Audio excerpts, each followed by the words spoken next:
Сәлем құрметті тыңдарман. Мен декреттегі ана, сіздерден еңбегімді бағалап кетеді деген үмітпен сіздерден қолдау күтемін.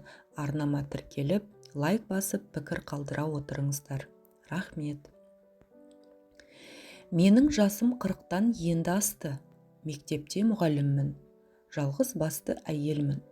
Аса сұлумын деп айта алмаймын, бірақ тартымдылығым жоқ емес. Мәселе онда емес.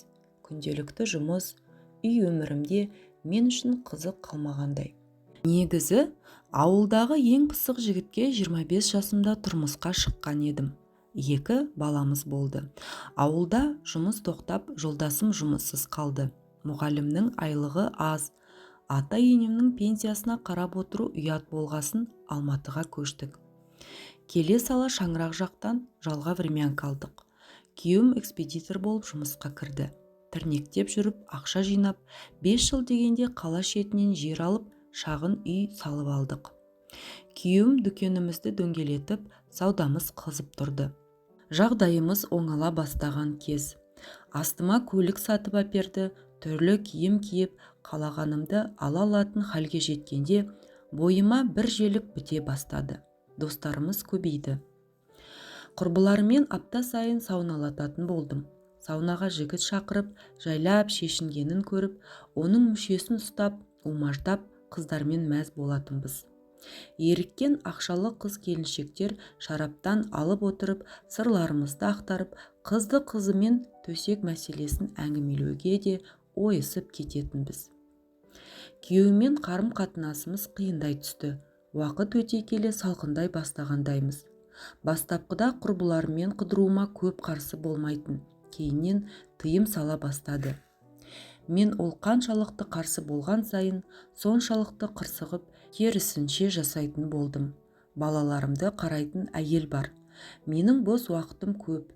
Бірде көлігімен кетіп бара жатып, қол көтеріп тұрған бір жігітке тоқтадым.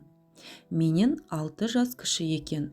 Ануармен сол күні пәтер жалдап, айызымыз қанғанша көкпар тарттық. Жыныстық қатынасты әбден сағынып қалыппын. Ануардың мені алай аударып, бұлай төңкергеніне көніп, әбден есіміз кеткенше болдық. Бұдан кейін де Ануармен бірнеше рет кездестім.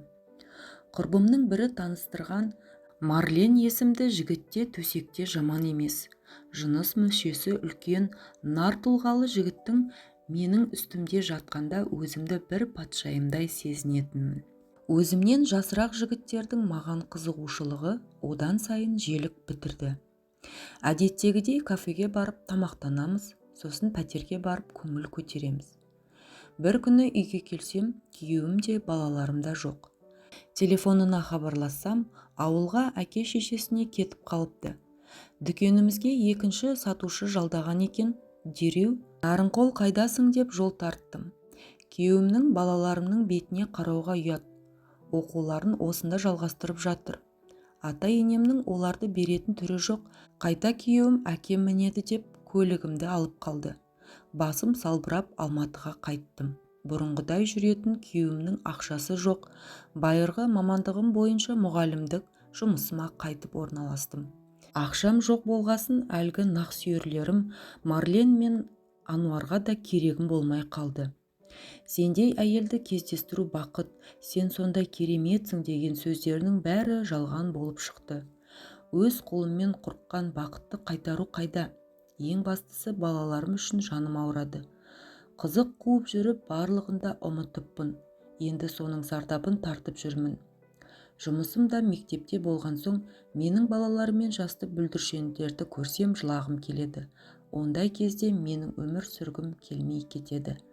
Барып, күйеуімнің, балаларымның, ата-енемнің аяғына жығылсам бекен.